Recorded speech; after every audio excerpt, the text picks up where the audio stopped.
বাংলাদেশে কিছু শাহবাগা আছে, ওই শাহবাগাদের জন্য আমার এই ভিডিওটা। যারা বলেন যে ওই শাহবাগীকে থাপ্পড় মেরেছে তার কোনো দোষ নাই, সে নিরীহ, ওই শাহবাগাদের জন্য আগে আমার এই ভিডিওটা।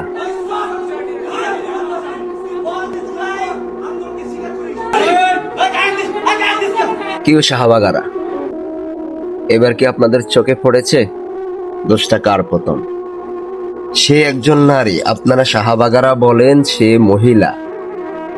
আমার মতে ওই মহিলাকে, ওই শাহবাগীকে যে মহিলা বলবে ওর পুরুষত্বই সমস্যা। আমি বলবো সে একজন মহিলা, আপনারা বলেন মহিলা, আমিও বললাম মহিলা।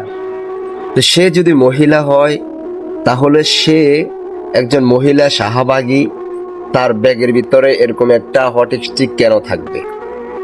তারপরে সে পুরুষকে কিভাবে ধাক্কা দেয়, সে পুরুষকে কিভাবে আপনার হকি স্টিক একটা লাঠি দিয়ে তাকে মারতে যায়?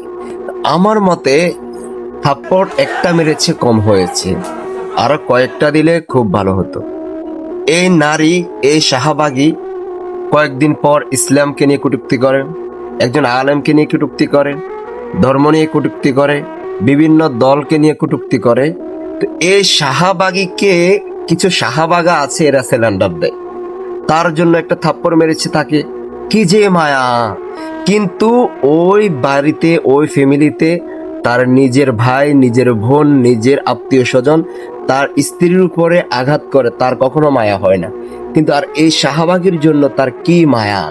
এই মায়ার ঠেলায় আসলে শাহবাগী তুমি বুঝো নাই, তোমার জন্য মায়া না, তোমার এই শাহবাগী দেহের জন্য শাহবাগরা পাগল।